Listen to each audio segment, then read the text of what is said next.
안녕하세요. 예수님의 제자 심혜수입니다. 오늘 이 시간에는 마음의 우상을 제거하라는 제목으로 여러분과 함께 말씀을 나누겠습니다.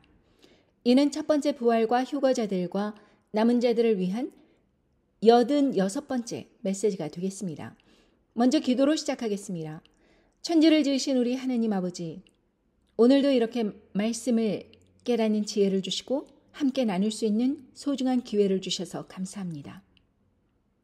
하나님 아버지께서 저희들에게 너무나도 많은 축복을 주셨고 우리가 이 마지막 때를 살아가면서도 주님의 말씀에 깨어 있을 수 있도록 하나님 아버지의 말씀을 자세히 알려주셨건만 저희들의 마음속에 행여라도 있는 그 우상 때문에 아버지의 메시지를 접하지 못하고 자신의 삶에 대해서 똑바로 바라보지 못하는 사람들이 너무나도 많습니다. 오늘 이 시간 내 마음속에 있는 우상들을 제거하는 계기가 될 수 있도록 축복과 은혜를 주시기를 간절히 바랍니다. 하나님 아버지께 전심전력으로 나올 수 있는 그러한 은혜의 시간이 되기를 간절히 바랍니다. 이 모든 말씀 우리 주 예수 그리스도 이름 받들어 간절히 기도드리옵나이다. 아멘.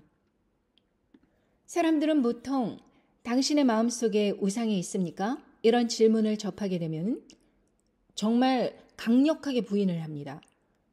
내 마음속에는 우상이 없어. 왜 그런 말을 하니? 난 예수 그리스도만 붙들고 있어. 내 마음에 무슨 우상이 있다고 그래? 이러면서 강력하게 반발할 것입니다.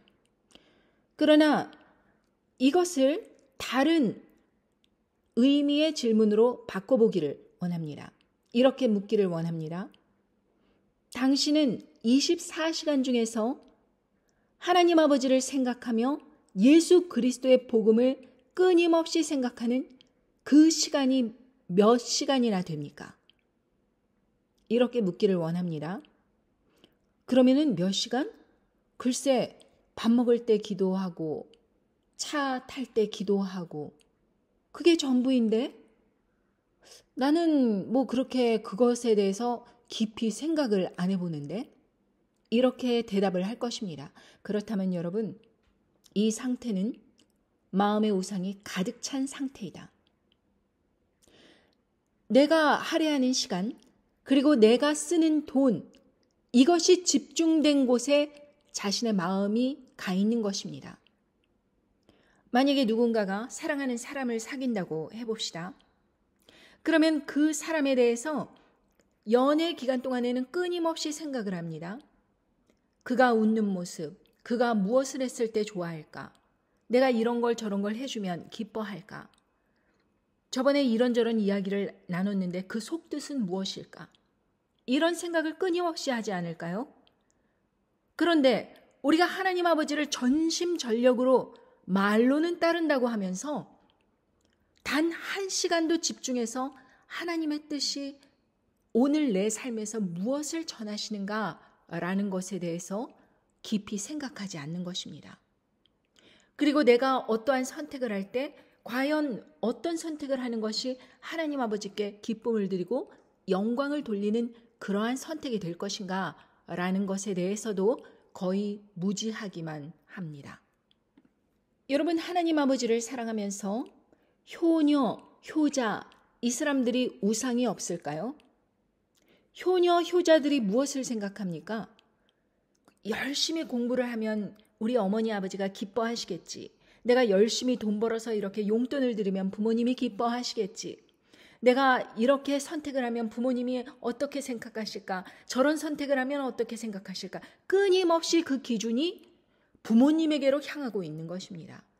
그렇다면 과연 부모님이 마음의 우상일까? 아닐까? 이것에 대해서 다시 한번 생각해 봐야 된다는 것입니다. 하나님 아버지께서 부모님을 공경하라고 그렇게 말씀하셨지 부모님을 우상으로 섬기라고 말씀하신 적은 한 번도 없습니다. 오히려 너는 부모를 떠나라고 말씀하셨습니다. 부모나 자식이나 형제나 이런 사람들을 더 사랑하는 것은 예수님을 제대로 쫓을 수 없다고 말씀하셨습니다. 그래서 우리 마음이 무엇을 끊임없이 생각하는가를 우리는 자세히 지켜보고 관찰하고 그것이 나의 마음의 우상이 아닐까 생각을 해봐야 된다는 것입니다. 예를 들면 여러분 미니 시리즈에 빠져본 적이 있죠? 1편 봤습니다. 너무나 재밌습니다. 2편 어떤 얘기로 전개될까? 3편, 4편 그러다가 16편까지 끊임없이 가면서 밤을 홀딱 새버리기도 한 그런 경험이 있으셨습니까? 그렇다면 그것이 절제 없이 마음이 계속해서 그것에 가 있다. 과연 이것이 우상이 아닐까요? 여러분, 우리는 사람들에게 인기 있는 젊은 그러한 청소년들, 인기인들 이런 사람을 뭐라고 부릅니까? 아이돌이라고 부릅니다. 아이돌이라는 것은 그야말로 우상입니다. 이 사람이 이렇게 웃었더니 꼭 나를 향해서 웃는 것 같고 이런 이야기를 했는데 나를 향해서 하는 것 같고 드라마에 나와서 이렇게 말했는데 그 말이 나에게 전해지는 것 같고 계속해서 그 아이돌을 생각하는 것입니다. idolization. 그것이 바로 그 마음속에 우상이 들어온 것입니다. 그렇다면 그것을 깨달았다면 어떻게 해야 될까요? 우상을 격파해버려야겠죠. 깨버려야 된다 이것입니다. 이스라엘 구약에서 아합과 이세벨은 너무나도 유명한 우상 숭배자들이었습니다. 음란하게 우상을 섬기는 일뿐만 아니라 악독한 일들을 저지르면서 남의 것을 그 대가를 지불하지 않고 억지로 강탈해버리는 그러한 악한 삶에서 우상 숭배가 가득했던 그런 왕과 왕비였습니다. 그 사람들을 처단해버린 예후에 대해서 열왕기하 10장 28절부터 31절까지 이렇게 말씀하십니다. 예후가 이와 같이 이스라엘 중에서 바알을 멸하였으나 이스라엘로 범죄케 한 느밧의 아들 여로보암의 죄, 곧 베델과 단에 있는 금송아지를 섬기는 죄에서는 떠나지 아니하였더라. 여호와께서 예후에게 이르시되 네가 나 보기에 정직한 일을 행하되 잘 행하여 내 마음에 있는 대로 아합 집에 다 행하였은즉 네 자손이 이스라엘 왕위를 이제 4대를 지나리라 하시니라. 그러나 예후가 전심으로 이스라엘 하나님 여호와를 율법을 지켜 행하지 아니하며 여로보암이 이스라엘로 범하게 한 그 죄에서 떠나지 아니하였더라. 자, 여기에서 여로보암이라는 왕이 나옵니다. 여로보암이 이스라엘로 범죄하게 한 그 죄에서 떠나지 아니하였더라. 여러분, 이것에 대해서 솔로몬이 굉장히 번영했던 그런 왕국을 지낸 것을 여러분들 잘 아실 것입니다. 그런데 그 아들 르호보암 때에 이 솔로몬이 다스리던 이스라엘 왕국은 두 갈래로 갈라졌습니다. 여로보암이 이스라엘 10지파를 차지하고 르호보암이 유다 지파를 차지하게 되었습니다.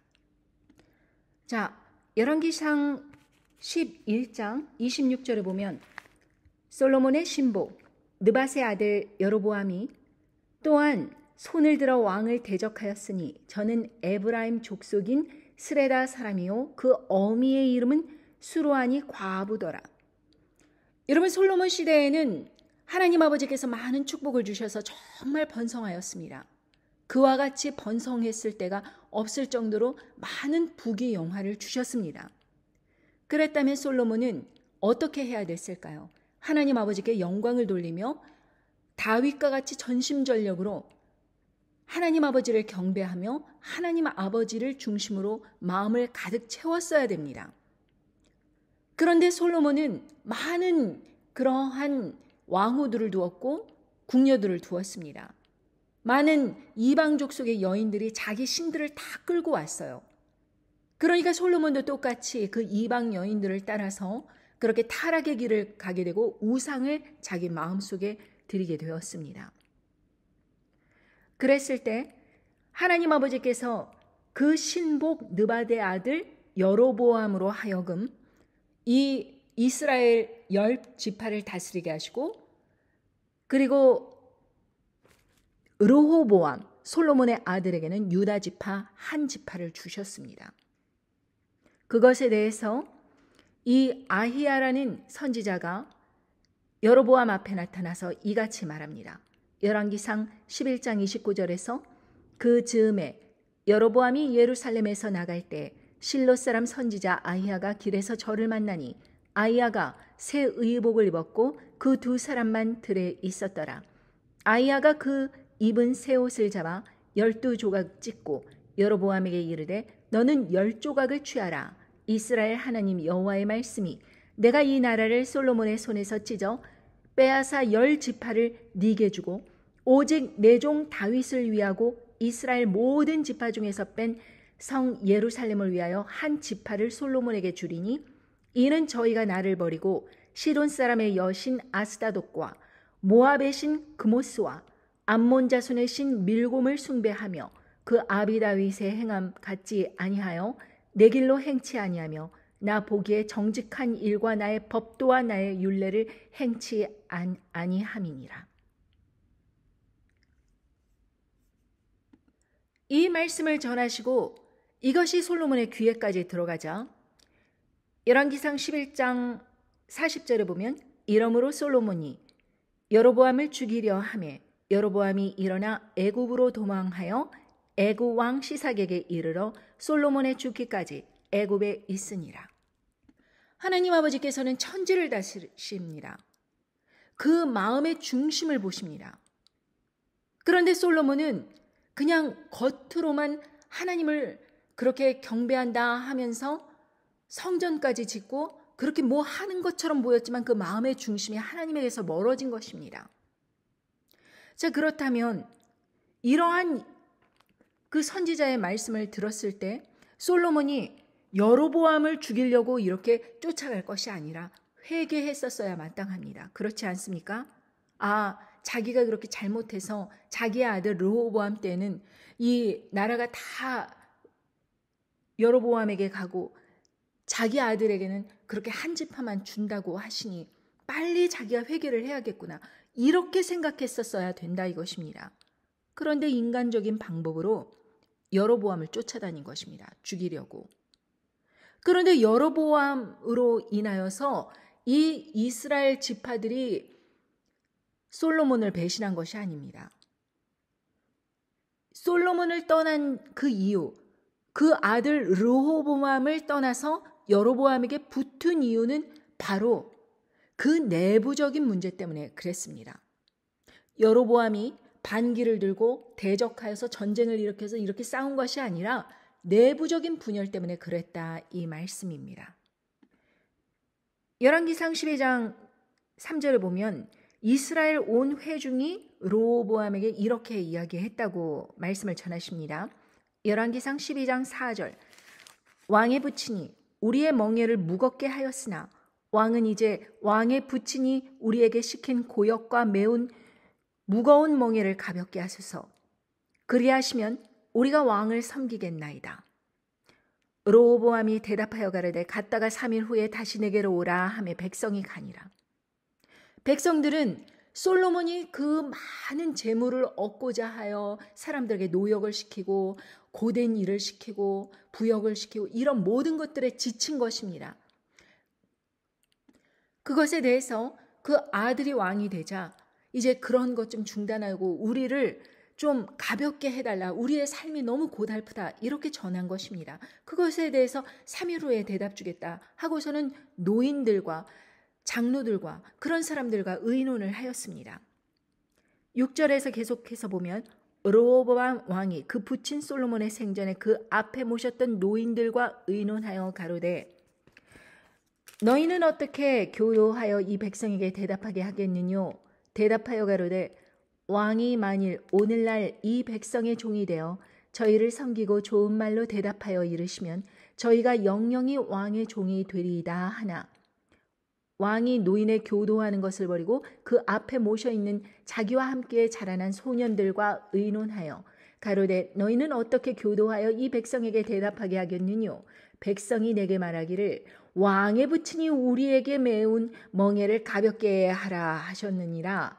함께 자라난 소년들이 왕께 고하여 가로되 이 백성들이 왕께 고하기를 왕의 부친이 우리의 멍에를 무겁게 하였으나 왕은 우리를 위하여 가볍게 하라 하였은즉 왕은 대답하기를 나의 새끼손가락이 내 부친의 허리보다 굵으니 내 부친이 너희로 무거운 멍에를 매게 하였으나 이제 나는 너희의 멍에를 더욱 무겁게 할지라. 내 부친은 전갈로 채찍으로 너희를 징치하였으나 나는 전갈로 너희를 징치하리라 하소서. 3일 만에 여로보암과 모든 백성이 르호보암 앞에 나왔으니 이는 왕이 명하여 이르기를 3일 만에 내게로 다시 오라 하였음이니라. 왕이 포악한 말로 백성에게 대답하여 새 노인의 교도를 버리고 소년의 가르침을 쫓아 저희에게 고하여 가로되 내 부친은 너희에게 멍에를 무겁게 하였으나 나는 너희의 멍에를 더욱 무겁게 할지라. 내 부친은 채찍으로 너희를 징치하였으나 나는 전갈로 너희를 징치하리라 하니라. 왕이 이같이 백성의 말을 듣지 아니하였으니 이 일은 여호와께로 말미암아 난 것이라. 여호와께서 전에 실로 사람 아히야로 느밧의 아들 여로보암에게 고한 말씀을 응하게 함이러라. 온 이스라엘이 자기들의 말을 왕이 듣지 아니함을 보고 왕에게 대답하여 가로되 우리가 다윗과 무슨 관계가 있느뇨? 이새의 아들에게서 업이 없도다. 이스라엘아 너희의 장막으로 돌아가리라. 다윗이여 이제 너는 네 집이나 돌아보라 하고 이스라엘이 그 장막으로 돌아가니라. 이로 인해서 10개의 지파가 여로보암에게 붙게 되면서 나라가 이스라엘과 북이스라엘과 남유다로 그렇게 갈라지는 계기가 되었습니다.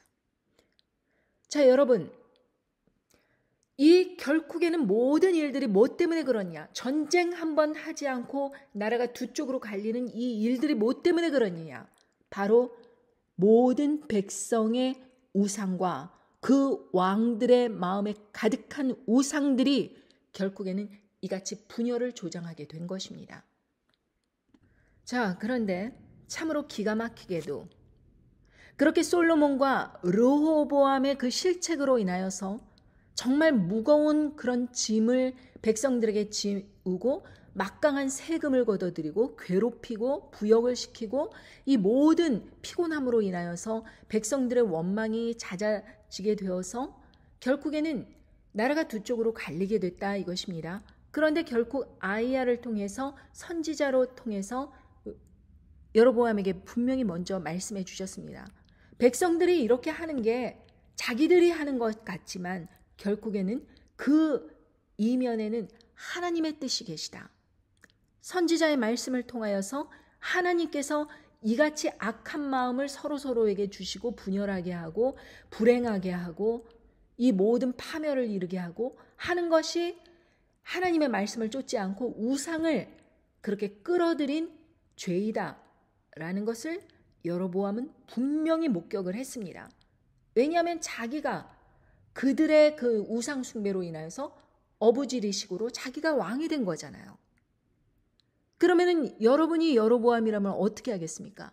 마음을 간절히 하고 자기에게 주어지지 않을 그 왕권이 신하였던 자에게 그렇게 뚝 떨어져서 10개나 되는 지파들이 왕으로 세워줬으면 여로보암은 당연히 솔로몬과 르호보암의 그 전철을 밟지 말고 하나님 중심으로 나왔어야 된다 이것입니다.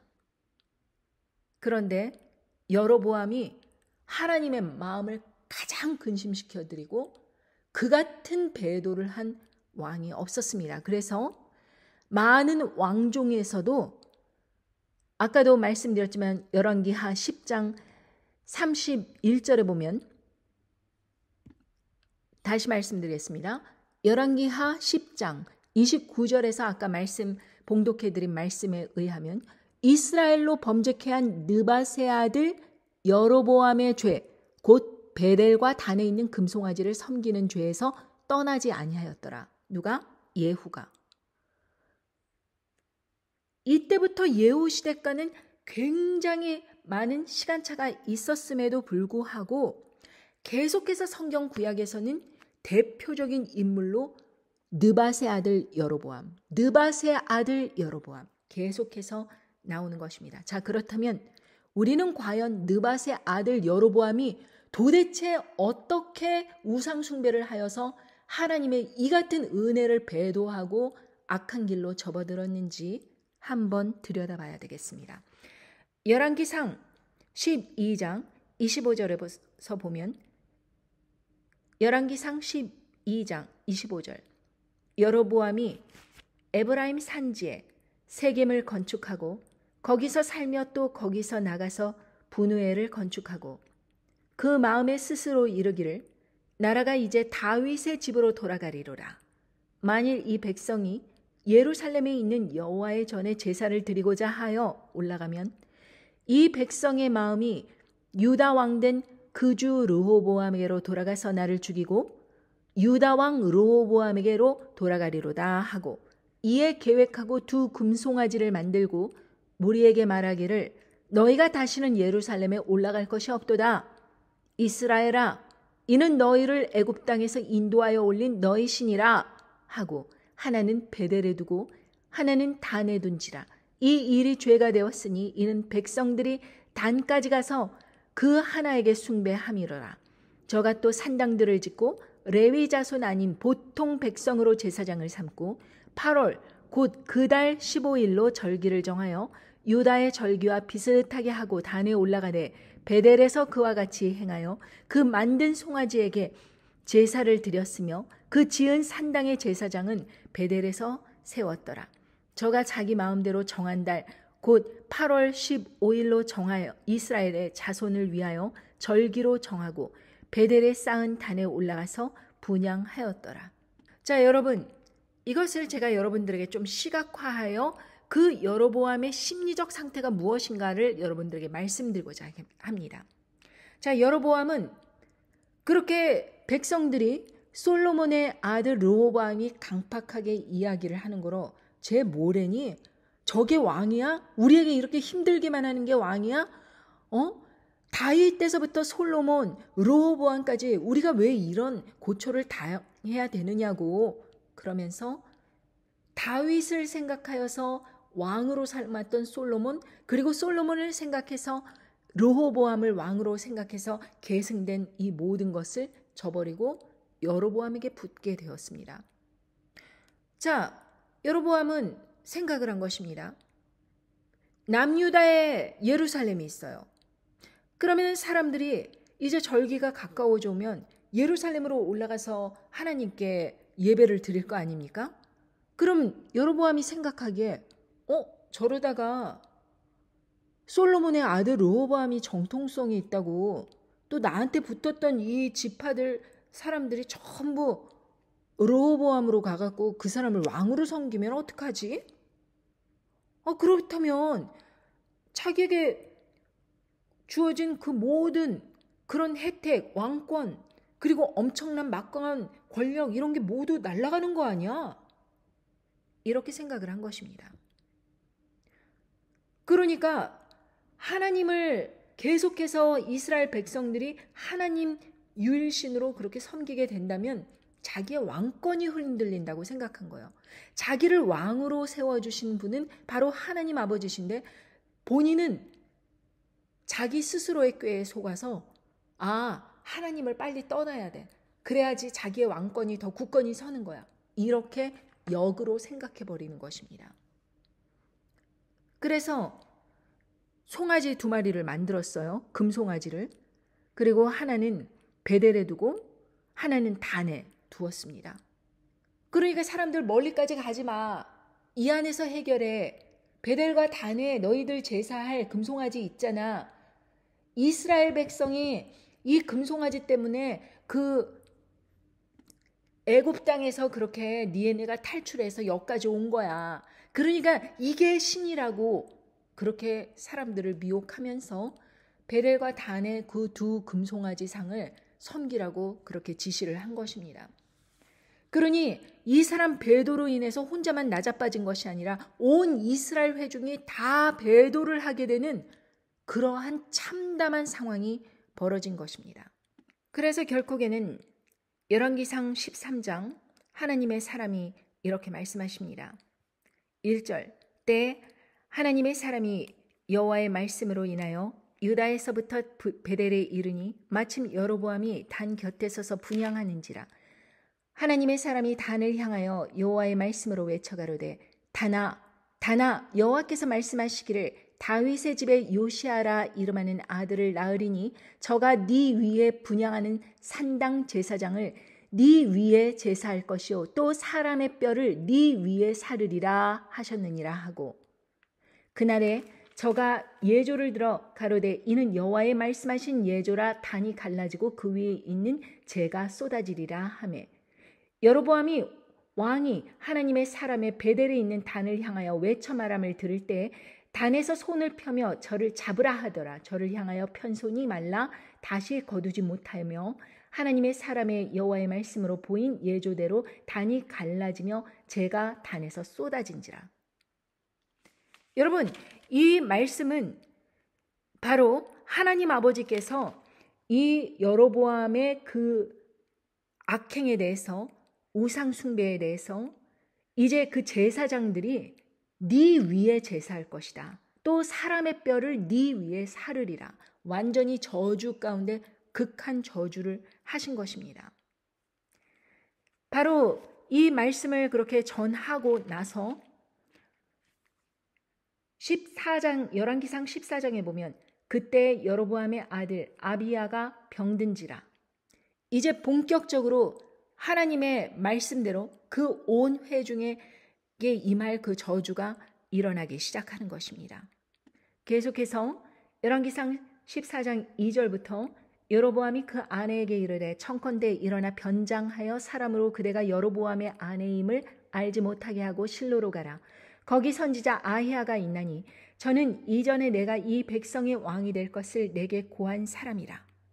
여로보암은 자기가 왕이 될 것이라는 것을 전해준 아히야라는 선지자를 아내에게 찾아가서 그 아들이 병든 것에 대해서 어떠한 하나님의 그 말씀을 들으려고 보낸 것입니다. 그런데 자기가 그렇게 악행을 하고 우상 숭배를 하고 난 다음에 아히야를 찾아가면은 축복의 말을 해주겠습니까? 그러니까 변장을 하고 가라는 것입니다. 그래서 하나님의 사람이 당신이 여로보암의 왕후, 그러니까 왕비인지 알아보지 못하게 하고 그렇게 변장을 하고 찾아가라고 지시를 합니다. 그런데 그 모든 말이 무색하게 열왕기상 14장 6절에 보면 저가 문으로 들어올 때 아히야가 그 발소리를 듣고 말하되 여로보암의 처여 들어오라. 네가 어찌하여 다른 사람인 채 하느뇨? 내가 명령을 받아 흉한 일로 네게 고하리니 가서 여로보암에게 고하라. 이스라엘 하나님 여호와의 말씀이 내가 너를 백성 중에서 들어 내 백성 이스라엘의 주권자가 되게 하고 나라를 다윗의 집에서 찢어내어 네게 주었거늘 너는 내 종 다윗이 나의 명령을 지켜 전심으로 나를 쫓으며 나 보기에 정직한 일만 행하였음과 같지 아니하고 너의 이전 사람들보다도 악을 행하고 가서 너를 위하여 다른 신을 만들어 우상을 부어 만들어 나의 노를 격발하고 나를 네 등 뒤에 버렸도다. 그러므로 내가 여로보암의 집에 재앙을 내려 여로보암에게 속한 사내는 이스라엘 가운데 매인자나 노인자나 다 끊어버리되 거름을 쓸어버린 같이 여로보암의 집을 말갛게 쓸어버릴지니라. 여로보암에게 속한 자가 성에서 죽은즉 개가 먹고 들에서 죽은즉 공중의 새가 먹으리니 이는 여호와가 말하였음이라 하셨나니 너는 일어나 네 집으로 가라. 네 발이 이 성에 들어갈 때 그 아이가 죽을지라. 아히야는 단호하게 하나님 아버지의 말씀을 분명하게 전했습니다. 어떠한 착각이 없도록 너는 이제 망했다. 그것입니다. 너만 망한 게 아니고 네 자손들도 다 망한다. 결국에 아이가 죽는다. 이렇게 말씀을 하신 것입니다. 여러분, 우리가 우리의 삶에서 정말 나는 하나님 중심으로 생각한다. 나는 하나님 제일주의로 살아간다. 이렇게 생각을 합니다. 그런데 행동으로는 모든 일에서 매사에서 하나님 아버지를 생각하고 내가 얼마나 말도 안 되는 은혜를 받았는가를 계속해서 망각하는 것입니다. 우리가 사실 정확히 따지자면 예수님의 보혈의 능력으로 인하여서 하나님의 자녀되는 권세를 받은 그런 상속자가 된 것 아닙니까? 우리의 공로가 없는 거예요. 그냥 예수님을 하나님의 아들이라고 믿고 내 삶의 구주라고 그렇게 믿고 나를 구원해 주신 분이 예수님이다. 이렇게 생각을 하고 그냥 그렇게 믿는 마음, 그 마음만 있으면은 구원을 해주시겠다 이것입니다. 그런데 입으로는 그렇게 시인을 하면서도 마음은 인정하지 않는 거예요. 내가 오늘날 이렇게 사는 거 다 내가 열심히 산 덕분이지. 내가 그렇게 억울하게 일 당한 거, 아무리 기도해도 응답도 없더라. 이러면서 자기 자신을 하나님 아버지 안에서 은혜 받은 사람이라고 생각하지 않는 것입니다. 그리고 여기에서 여로보암처럼 지가 직계에 속는 거예요. 하나님을 중심으로 생각하고 정말 어떤 사람들이 어떤 그런 꾀를 지어내고 어떤 악한 일을 스스로 계략을 짜내고 어쩌고 저쩌고 한다고 하더라도 하나님 아버지께서 나를 지켜주시면 나를 해칠 수 없으니 내가 하나님 아버지께 온 마음과 힘을 다하여 내 삶의 우상숭배 제거하고 나는 하나님 아버지만 섬기겠다. 그거면 충분한 것입니다. 그거면 다 되는 거예요. 그런데 수만 가지 꾀를 지어내는 것입니다. 내가 이렇게 나오면 쟤 저렇게 나오겠지? 내가 이렇게 계획했으니까 쟤가 저렇게 대할 때를 내가 대비해갖고 내가 이렇게 하겠지? 내가 주식 투자를 요렇게 하면은 또 요렇게 마켓이 돌아가면 내가 요렇게 해갖고 요렇게 돈을 벌겠지? 내가 요렇게 해서 돈을 벌고 저렇게 해서 돈을 벌고 내가 요렇게 하면은 저 사람이 나한테 껍벅 죽어서 요렇게 하겠지? 아니야. 다 틀렸어. 먼저 쟤를 아주 단호하게 악한 말로 짓눌러 놔야 돼. 그래야지 쟤가 다시 나한테 기어오르지 못하겠지. 이딴 온갖 생각으로 머리를 꽉 채워가지고 하나님 제일주의로 나오지 못하고 자기 꾀에 자기가 속는 것입니다. 여러분 짐승의 그 표 사건도 그렇습니다. 사람들은 짐승의 표 받아들이면 안 돼. 그거 받으면 지옥 떨어져. 어쩌고 저쩌고. 짐승의 표가 베리칩이야. 짐승의 표는 무슨 이런 거야 저런 거야. 온갖 것으로 이야기를 하면서 결국 짐승의 표를 받기 전에 다가오는 그 거대한 미혹을 제대로 깨닫지 못합니다. 짐승의 표 있기 전에 어떤 일이 있느냐? 요한계시록 13장 15절에 보면 저가 권세를 받아 그 짐승의 우상에게 생기를 주어 그 짐승의 우상으로 말하게 하고 또 짐승의 우상에게 경배하지 아니하는 자는 몇이든지 다 죽이게 하더라. 우상 숭배시킨다 이것입니다. 우상 숭배를 먼저 시키고 우상 숭배 따르지 않는 사람들 몇이든지 다 죽인다. 이때 순교가 일어나는 것입니다. 그것 다음에 저가 모든 자 곧 작은 자나 큰 자나 부자나 빈궁한 자나 자유한 자나 종들로 그 오른손에나 이마에 표를 받게 하고 그 후에 비로소 짐승의 표가 나오는 거예요. 그 전에 마음의 우상을 집어넣는 것입니다. 어떠한 방식으로? 짐승의 우상에게 생기를 주어서 그 짐승의 우상으로 말하게 하고 짐승에게 우상에게 경배하지 아니하는 자는 몇이든지 다 죽이게 하더라. 그런데 여러분 이렇게 생각할 수 있어요.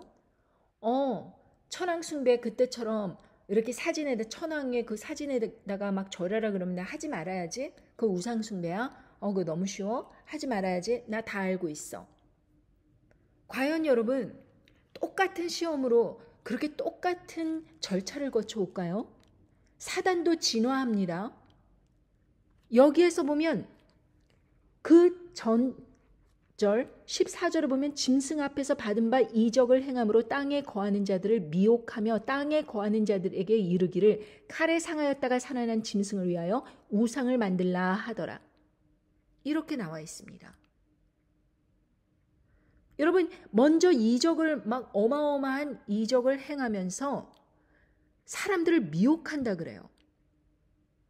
그 표 받으라고 강요를 하는 것이 아니고 어마어마한 기적 앞에 자기가 하나님의 사람이다라는 것을 사람들에게 인식시키고 미혹하면서 땅에 거하는 사람들, 모든 예수 그리스도를 믿지 않는 세상 사람들에게 짐승을 위하여 우상 만들라 이렇게 한다는 것입니다. 그러면 여러분 무슨 거대한 돌기둥을 세우나 보다. 이렇게 생각을 해요. 근데 여러분, 이 우상이요. 어떻게 나오느냐? 영어 성경에 보면 이렇게 나옵니다. 제가 영어 성경을 그냥 14절과 15절까지 쭉 읽어볼게요. And he deceives those who dwell on the earth by those signs which he was granted to do in the sight of the beast, telling those who dwell on the earth to make an image to the beast who was wounded by the sword and lived. 그러니까 지금은 사람들이 다 죽었다고 생각해요. 그 사람이. 그렇게 죽었는데 살아났다 이것입니다. 그냥 사실은 죽은 게 아니고 은신처에 숨어 있기 위해서 죽은 척을 하는 것이겠지요. 아무튼 중상을 입었으니까. 그러면서 죽은 척하면서 사람들에게도 다 죽었다 그런 식으로 선전을 하고 난 다음에 때가 되니까 다시 살아나는 거예요. 그런데 그 사람에게 그 첫 번째 짐승에게 이미지를 만든다 그랬습니다. 우상을 만들라 한국어 성경엔 이렇게 나와 있지만 영어 성경에 보면 이미지를 만들라. To make an image to the beast. 그 짐승에게 우상을 만들어준다 이것입니다. 이미지라는 단어가 바로 우상이라는 단어입니다. 여러분, 이미지가요. 그냥 이렇게 눈으로 이렇게 볼 때는 그게 별거 같지 않아 보입니다. 그런데 만약에 이 이미지가 살아있는 것처럼 말하기 시작해요. 15절에서부터 또 계속해서 보면 He was granted power to give the breath to the image of the beast that the image of the beast should both speak and cause as many as would not worship the image of the beast to be killed.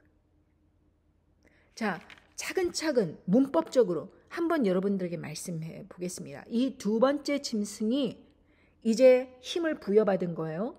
그 부여받은 힘을 가지고 뭘 사용하느냐? 그 짐승의 그 이미지에다가 생기를 불어넣어 가지고 그것에 절하는 사라지지 않은 사람들은 다 죽인다 이것입니다. 그런데 그 이미지가요, speak, 말을 한다는 것입니다. 그리고 그 경배하지 않는 사람들을 처단할 수 있게끔 그 시스템이 제너레이트 된다는 것입니다. 바로 이 뜻이에요. speak and cause. 그러니까 여러분, 이 이미지가 말을 한다. 여러분 지금 AI가 얼마나 모든 그 시스템에서 활용되고 있습니까? 뭐 조금만 단서를 주더라도 지 혼자 막 엄청난 걸 만들어내고 이런 세상이 되었습니다. 여러분 어떤 사람이 막 어떤 말을 해요. 지시한 대로. 그런데 이미지 하나 이렇게 띄워놓고 그리고 요런 대화로 해라. 그럼 막 입을 갖다가 말하는 사람의 모양을 정확하게 표현을 하면서 그런 동영상을 생성해내요. 이게 불가능한 시대입니까? 가능한 시대입니다. 그런데 그때 당시의 사람들, 그 우상의 그 이미지가 말을 한다, 뭐 이런다, 뭔 소리야? 그때 당시엔 그랬습니다. 그런데 우리는 AI 시대를 살아가고 있어요. 이게 가능한 시대라 이것입니다. 여러분 갑자기 AI가 이렇게 급속도로 전 세계에 다 만연해 있는 것이 우연이 아니다 이것입니다. 이제 마지막 때가 오면서 핵전쟁 일어나면 짐승 정권 들어가자마자 사람들이 다 요즘에 전화 없는 사람 없잖아요. 그리고 요즘에 뭐 이메일 로그인하고 뭐 구글 사용할 줄 모르고 유튜브 볼 줄 모르고 이런 사람 있어요? 하다못해 길거리 지나가는 그런 홈레스들도 이런 것들은 할 수 있습니다. 자, 그렇다면 여러분 생각해 보십시오. 핵폭탄이 전 세계 도심지에 쫙 떨어지면 세상은 완전히 아비규환 상태로 여기저기 도시마다 불바다가 됐고 모든 세상의 그런 아름다운 테크놀로지라든가 이런 모든 것들이 그냥 붕괴된 속에서 이 전기만 가능할 수 있는 이런 가상세계만이 온전한 그런 세상이 된 것입니다. 여러분, 생존자가 어디에 있는지, 생존자가 무엇을 필요로 하는지 그걸 알아야지 공급해 줄 수 있을 거 아니에요. 그런데 핵을 떨어져서 핵낙진이 온 세상에 막 만연해 있고 그런데 어딜 돌아다니겠어요. 로봇만 돌아다니는 것입니다. 그런 생필품 그냥 배급받으려고 줄 서갖고 이렇게 받는 것이 아니라 로봇을 통해서 배급이 되는 거예요. 그럼 그 로봇이 어디를 방문하느냐? 여러분, 자기가 여기에 살아있다라는 것을 알려야 될 거 아니에요? 그런 짐승 정권에게 자기가 여기 살아있는데 나한테 배급해 주쇼 이렇게 알려야 될 거 아닙니까? 그러니까 그런 필요에 따라서 이 이미지를 만들라 자기의 모습이 될 수도 있고 어떠한 뭐가 될 수도 있고 자기가 사랑하는 사람의 형상일 수도 있고 아무튼 자기가 여기에 있다는 그것을 이미지를 만들어서 이 중앙 집권자하고 연결이 돼야지 식량이고 배급품이고 이런 거 받을 수 있을 거 아니에요. 그러면은 사람들이 짐승을 향하여 우상을 만들라, 이미지 만들라 이런 거 시켜서 메타버스 같은 가상세계에서 어디가 물자가 필요하다 이런 거 바로바로 연락해 주십시오. 이런 식으로 지시가 내려온다면 만들지 않겠습니까? 업로딩 하겠지요. 그런데 이게 역으로 AI 인공지능을 통해서 중앙의 그 시스템의 그 명령 지시를 오히려 자기에게 발송을 하게 되는 것입니다. 세상에 공짜는 없는 것이니까요. 받았으면 너도 따라야지. 네가 생필품 받고 음식 받고 이렇게 생존할 수 있으면 너도 해야지. 이런 식으로 서로 교환이 되는 것입니다. 그러니까 그것을 따르지 아니하는 자는 몇이든지 다 죽이게 하더라. 너가 이렇게 이 시스템에 따르지 않는 그런 이유는 네가 다른 사람의 것을 훔쳐서 살거나 아니면 범법자의 그런 동기가 있거나 아니면 음녀 바벨론에 속한 자이기 때문에 너의 정체가 드러나면은 안 되기 때문에 너 안 만드는 것이지, 너 이미지에게 절하지 않는 것이지, 이런 식으로 해서 처단을 해버린다는 것입니다. 그러니 여러분, 이게 AI 인공지능이 괜히 만들어져 갖고 괜히 사람들 돈 벌라고 자기가 조금 노력하더라도 엄청나게 그런 거 인조이 하라고 만든 게 아니라 이것입니다. 다 그 사람들이 필요에 의해서 만들어진 거예요. 그렇게 돈을 벌기 위해서 이렇게 직장이 없어지고 이런 시대가 오니까 뭐라도 돈을 벌기 위해서 직업도 없겠다, 뭐도 없겠다. 그러니까 AI 이걸 통해서 내가 뭐라도 이렇게 돈 벌어야겠다. 사람들이 궁리를 하다 보니까 돈이 없으니까 그냥 열심히 공부를 하고 AI 그 공부를 하는 거예요. 그래서 자기가 뭔가 돈이 될 수 있는 것으로 계속해서 전환을 하게끔 이 시스템을 운영해 가고 있는 것이라 이것입니다. 근데 얼마나 빠른 속도로 퍼지고 있습니까? 챗 GPT가 나온 지 몇 년 안 됐어요. 근데 거의 내 주위의 모든 사람들이 챗 GPT 사용하고 있습니다. 이득을 보고 있어요. 그런데요, 챗 GPT가 해주지 않는 거, 프라이버시 관련된 누구 정보 달라 이런 거는 협조를 안 합니다. 그건 막아놓은 거예요. 자기들은 다른 사람들의 개인 정보를 수집해도 되지만 니네들끼리는 수집하면 안 돼. 니네들끼리는 연결되면 안 돼. 이것입니다. 그러니까 이제 길거리에 사람이 돌아다닐 수 없고 이제 핵전쟁으로 인해서 완전히 세계가 무너지고 핵낙진이 있기 때문에 방사능 노출 때문에 밖에 나가지 못하고 그러다 보면은 자택 감금, 격리 수용 그런 상태가 되는 거예요.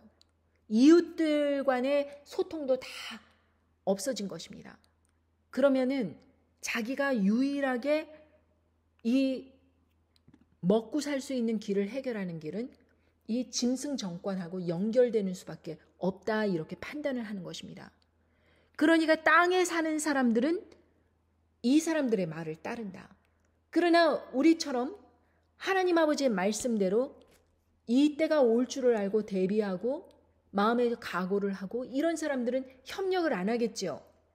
아예 처음부터 그러든지 말든지 할 수는 있지만 안 하겠지요. 왜? 그게 바로 우상 숭배로 연결될 수 있는 위험한 그런 상황을 불러오기 때문에 핵전쟁이 일어나면 자기의 그 신분을 노출하기를 극도로 꺼리게 돼 있다 이것입니다. 하나님 아버지의 사람들은.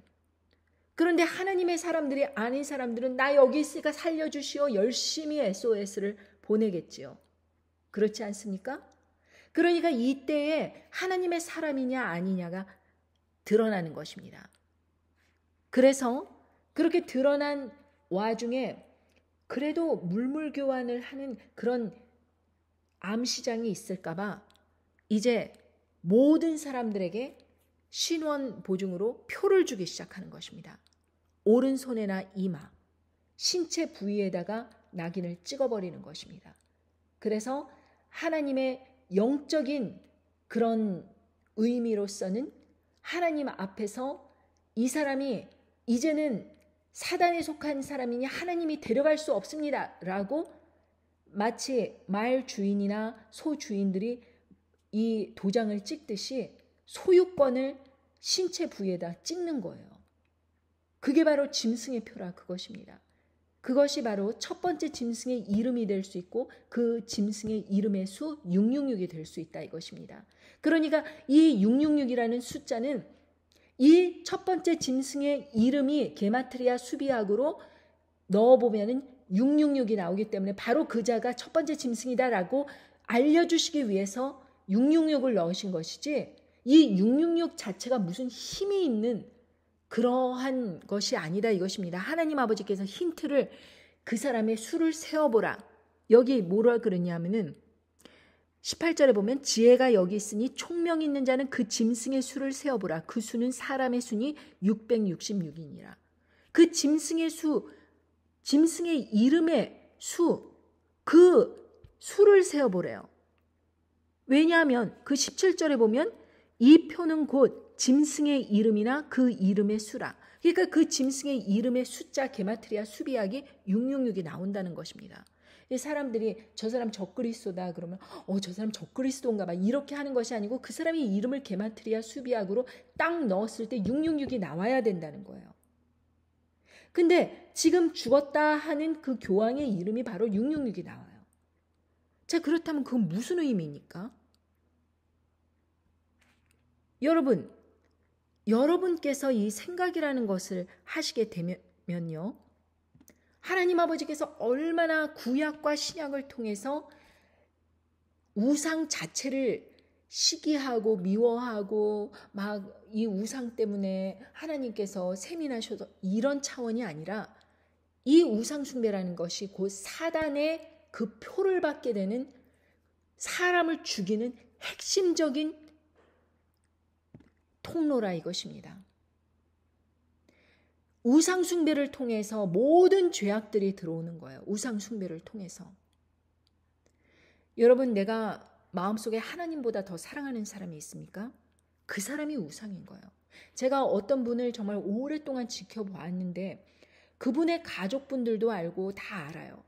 근데 그분에게 참 이렇게 답답한 것이 있었는데 제가 여러 번 충고를 하고 그러더라도 그분은 자신의 우상이 바로 그분의 부모님이라는 걸 전혀 깨닫지를 못해요.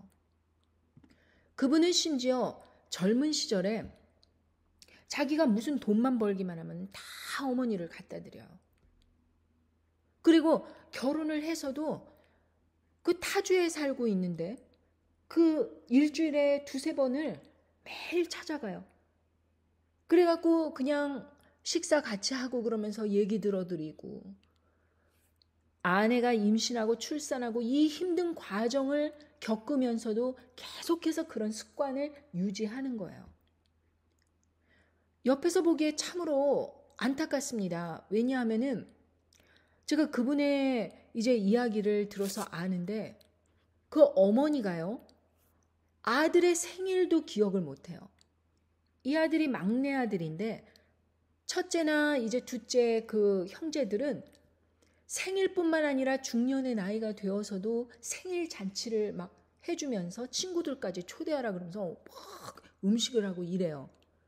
그런데 작은 아들은 생일 초대는커녕 생일 날짜도 기억을 못해요. 그뿐만이 아닙니다. 그 손윗 형제들은 자기가 벌어갖고 뭐 어머니에게 드린다던가 아니면은 무슨 앵벌이식으로 중학교 뭐 고등학교 이렇게 일해갖고 부모에게 뭐 용돈을 드린다든가 이러질 않았어요. 그런데도 그 형제들은 그렇게 소중히 생각하면서 이 막내 아들은 중학교 때서부터 앵벌이를 시켜서 돈 벌어와라 이렇게 시키는 것입니다. 여러분 참 이상하지 않습니까? 어떻게 이렇게 차별을 할까? 그뿐이 아닙니다.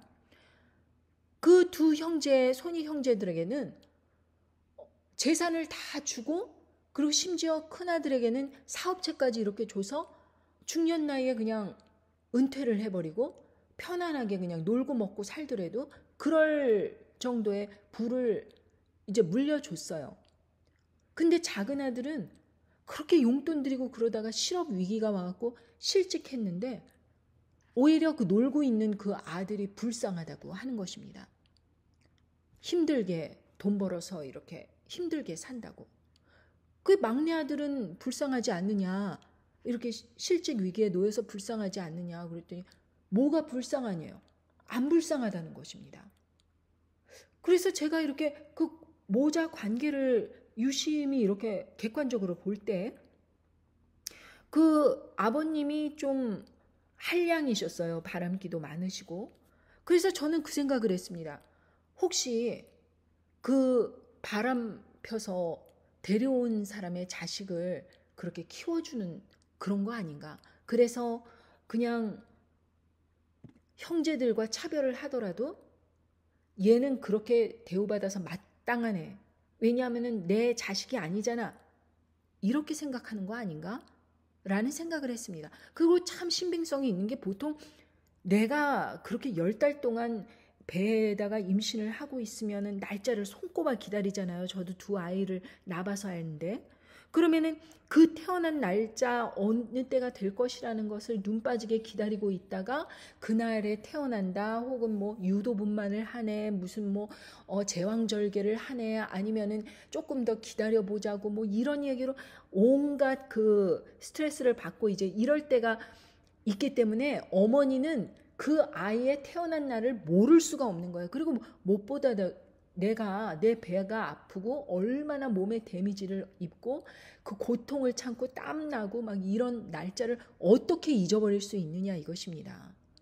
그러니까 저는 생각하기에 아마도 그렇게 상대방의 그 외도로 인해서 만약에 데려온 애라면은 생일을 모를 수도 있고 중학교 때부터 앵벌이를 하더라도 그냥 그렇게 태어난 아이지 이렇게 여길 수 있고 아무런 불쌍한 마음, 궁율의 마음이 없을 수도 있고 그냥 이용 가치만 떠오르는 그런 자식일 수 있다. 이것 아닙니까? 그런데 본인은 그걸 인지하지 못하는 거예요. 그러니까 그 어머니가 우상이 되니까 그냥 모든 생각의 그 모든 집중이 그 어머니에게로 가 있는 것입니다. 아내가 뭐라고 얘기를 하더라도 들리지도 않는 거예요. 자식들이 뭐라고 하더라도 들리지도 않는 것입니다. 그냥 자기가 억울하건 어쩌건 그냥 자기의 마음이 쏠리는 거기에다가 그러고 하더니만 결국에는 이제 자주 찾아갈 수 없는 그런 먼 지역이 되니까 그때서야 이 우상이 점차 조그매져 가더라고요. 그러니까 여러분 이 우상이 한번 자리 잡으면은요. 아무리 주위 사람들이 논리적으로 이상하다 이야기해 주더라도 안 들려요. 어떤 여성이 어떤 남자에게 그냥 푹 빠졌다고 막 얘기를 하면서 자나깨나 그 사람 이야기를 하면서 미소를 짓고 이러고 하는데 객관적인 눈으로 보면 상대방 남자가 대머리예요. 거기다가 제대로 된 직장도 없어요. 근데 아무것도 부족할 것 없는 이 여성은 눈에 홀라당 뒤집혀가지고 그냥 쫓아다니는 거예요. 그리고 그 사람이 힘들어하면 뭐 사주고 먹을 거 하고 이러고 있는 거예요. 그런데 어느 날 크게 상처를 받을 일이 생기니까 그때서야 우상이 딱 깨져버리는 거예요. 그러니까 그때서야 그 사람이 대머리였네? 이러고 그걸 깨닫는 거예요. 그전에는 주위 사람들이 아무리 말해주더라도 그래도 귀엽지 않니? 뭐 이러고 하더니 이 우상이 딱 깨져버리니까 그런 사람을 내가 왜 좋아했지? 어머, 너무 이상해. 막 자기 자신이 너무 이상해. 이렇게 되는 것이 바로 우상이라 이것입니다. 여러분들도 아마 살아가면서 이런 경험이 있으셨을 것입니다. 자식을 막 옹야옹야 하면서 키웠는데 그 자식이 자기 마음에 큰 상처를 줬을 때 우상이 깨지는 거예요. 여러분, 자식이 내 속을 많이 아프게 하면 감사해야 됩니다. 내 마음에 우상 없애려고 하나님께서 은혜 주시는구나. 내가 이 우상을 일찍 깨뜨렸으면 제가 저렇게 타락하지 않았을 텐데, 저렇게 거칠지 않았을 텐데, 이거를 깨달아야 됩니다. 여로보암처럼 지 혼자서 꾀를 내가지고 없는 우상을 만들어갖고 주위 사람들을 타락시키는 사람까지 있는 이러한 세상에서 여러분, 마음에 우상이 있다는 게 얼마나 심각한 것인지. 여러분, 제일 대표적인 사례가 뭐예요? 사이비 종교 리더들, 그런 사람들 마음에 우상을 딱 집어넣고 내 말 안 들었으니까 너 그렇게 되는 거야. 이제부터 내 말 잘 들어. 이래 가지고 자기 말 안 들으면 크게 저주가 임한다. 이래 가지고 사람들의 마음을 획 잡아 끌어가지고 돈 갖고 와라, 성 갖고 와라, 이래 갖고 주거니 받거니 하면서 온갖 사람의 마음을 괴롭히는데도 떠나가지를 못하는 거예요. 두려움. 이 우상이 혹시 자기를 미워하면 어떡하나, 자기를 떠나보내면 어떡하나, 자기를 내쳐버리면 어떡하나, 사랑과 존경과 두려움이 그냥 가득 차가지고 하나님을 바라보지 못하고 이 우상 뒷공무니를 졸졸졸졸 쫓아다니는 거예요. 여러분, 교회 안에서는 틀립니까? 카리스마 있어 보이고 박력 있게 말씀을 전하는 거대한 당회장님을 네가 감히? 이래가지고 침 튀기면서 막 대변하는 그런 사람들 있잖아요. 그런 사람들 바로 당회장 목사가 우상인 사람들입니다. 감히 11조를 내지 말라고, 그거는 구원과 상관없다고 그런 말을 전하느냐, 이러면서 저주를 퍼붓고, 이런 사람도 이 우상 숭배에 깊이 빠져가지고 있어가지고 하나님 말씀 전체에서 흐르는 이 말씀을 깨닫지 못하는 거예요. 그 사람의 말이 11조 갖고 와라, 그래야지 하나님께서 너의 삶을 축복해 주신다, 이런 단순한 구조로 획 바꿔버리고 머리에 입력을 해버리면은 로봇처럼 그 자동 버튼 딱 하나 누르면 가져와야지, 오늘은 썬데이야, 그러면은 그냥 타다닥 챙겨서 가져가게 돼 있다 이것입니다. 생각을 안 하는 거예요. 내가 이 갖다 바치는 대상이 누구인가 생각을 못 하는 거예요.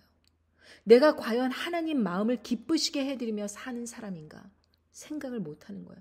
내가 이렇게 종로를 타면서 사는 이 삶이 과연 하나님께서 기쁘게 보셨다면 하나님 아버지께서 나의 삶을 더욱 담대하고 복음을 전할 수 있고, 그리고 내 삶에 어떠한 역경이 온다고 할지라도 이 복음의 발걸음을 멈추지 않는 이 추진하는 이 마음을 굳건히 잡을 텐데, 반면에 두려움이 많은 거예요.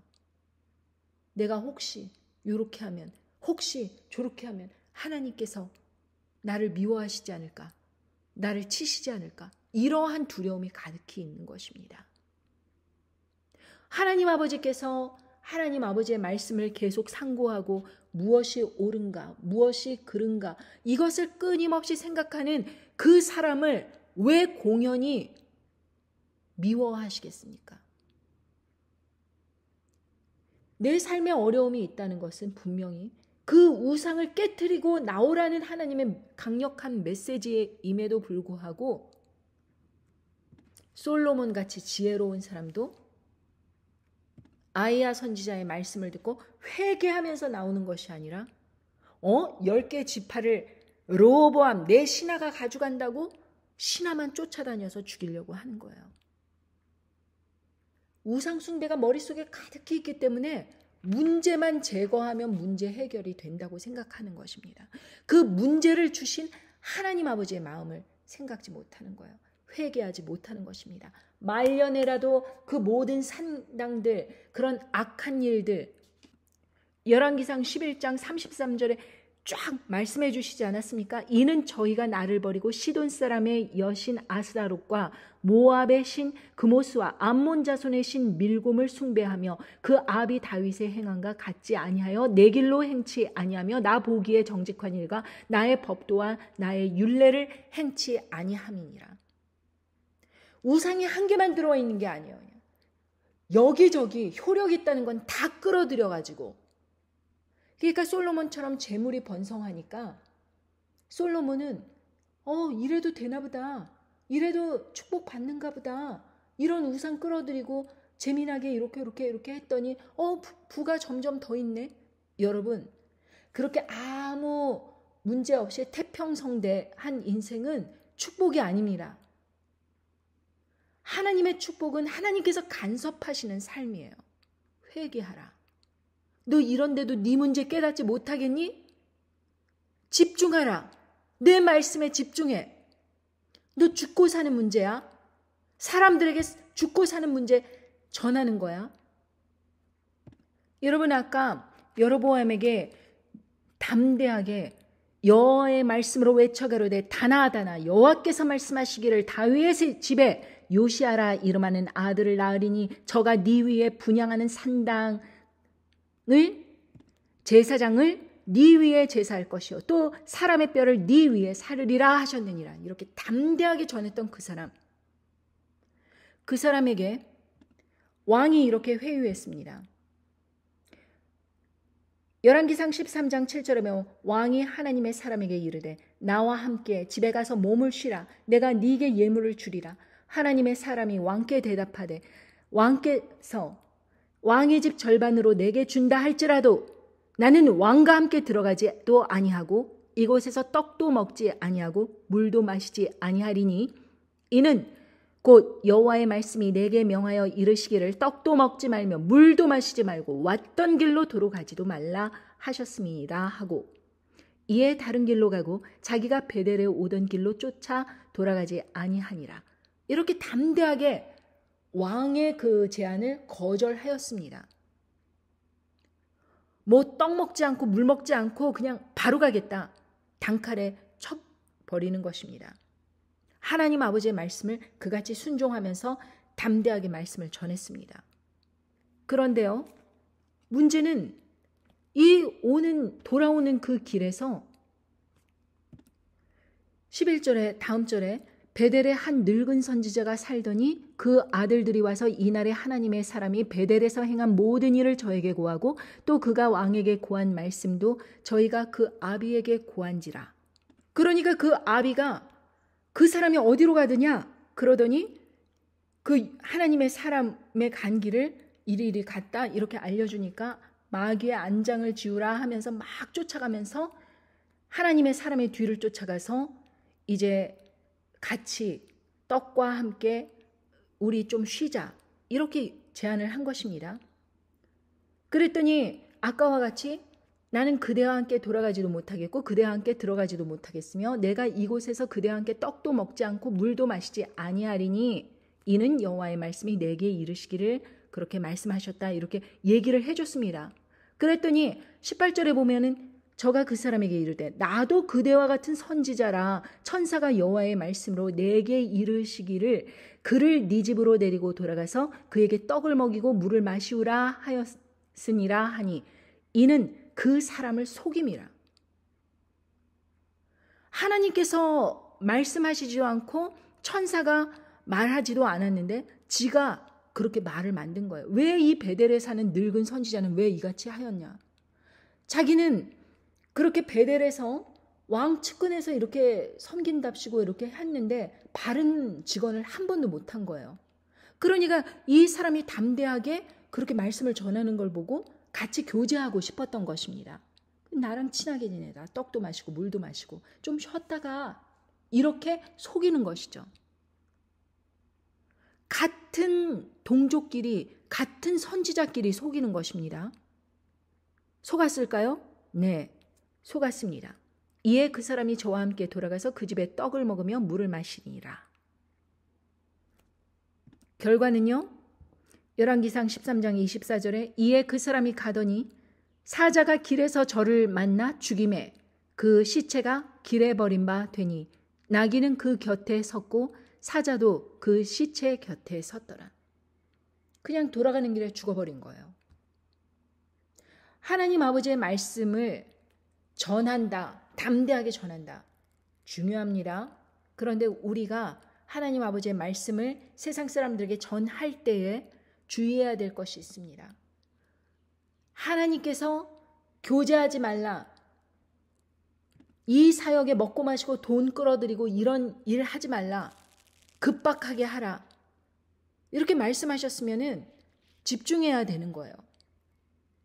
그냥 사람들 만나서 놀고 먹고 마시고 뭐 이렇게 세월 보내고 그러다 보면은 우리의 정체성을 잊어버리는 것입니다. 그러다가 보면은 어느 날 갑자기 핵전쟁이 훅 왔을 때 그냥 나자빠져서 나 어떻게 해야 되지? 내 먹을 거 준다는데 저기 협조해야지. 나 지금 죽고 사는 일인데 내가 이 상황에서 무슨 성경책이 뭐고 구약을 어쩌고 신약이 어쩌고 이게 다 무슨 소용이야. 이렇게 된다 이것입니다. 속이는 거요. 교묘합니다. 되도록이면 내 인생에서 사람들 끌어들이지 않는 게 좋아요. 그냥 논다고 하더라도 나 혼자 놀던가 아니면 부부끼리 뭐 마음 맞아서 어디 여행을 간다던가 그냥 교제하는 것을 그렇게 다 같이 우르르 몰려다니면서 이러면서 뭐 믿지 않는 사람하고도 어깨동무하면서 으쌰으쌰 술판 벌리고 어쩌고 저쩌고 이러다가 그냥 나락으로 간다 이것입니다.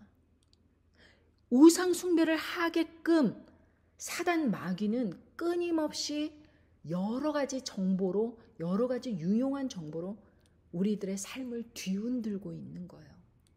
마음이 고요하기가 힘듭니다. 나 혼자 있기 힘들어요. 짜증나는 배우자 같이 뭘 둘이서 뭐 어쩌고 저쩌고 하기 힘듭니다. 그러나 외로움을 참아야 돼요. 외로움을 참을 때 내 마음의 우상이 사라진다 이것입니다. 왜?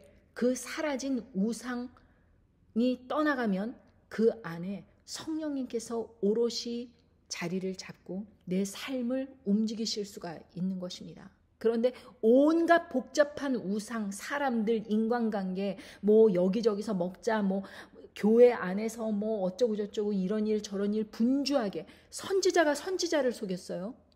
교인들이 교인을 속이는 것입니다. 그러다 보면 인생 훅 가는 것입니다. 그 접종할 때도 그랬잖아요. 교인이 교인을 속인 거예요. 안 받으려고 했는데 왜 그거 괜찮아. 성경적으로 괜찮은 거야. 목사님도 괜찮다 그랬어. 다 우르르 하니까 그냥 단체적으로 우르르. 그게 바로 우상인 거예요. 똑같은 그런 비슷한 시험이 온다고 하더라도 또 넘어지고 자빠질 사람들입니다. 그러니 그런 사람들하고 어깨동무해서 되겠습니까? 그 어깨동무했던 손을 접으십시오. 그리고 가지런히 내리십시오. 내 삶에서 고요한 시간 갖고 그리고 자숙하는 시간 갖고 배우자와 단결하고 가족들과 단결하고 될 수 있으면 소규모적으로 뭉쳐야 합니다. 그 안에서 자녀가 튕겨나간다 할지라도 붙잡지 마십시오. 돌아올 때까지 기다리십시오. 그래야 내가 쫓아다니다 보면 우상을 쫓아갈 수 있다라는 것을 생각하시기 바랍니다. 하나님 아버지만 섬기는 내 삶으로 다른 사람들이 다가올 때까지 기다리십시오. 오늘 마음의 우상을 제거하십시오. 그래야 여러분과 여러분들의 가족이 삽니다. 감사합니다. 안녕히 계십시오.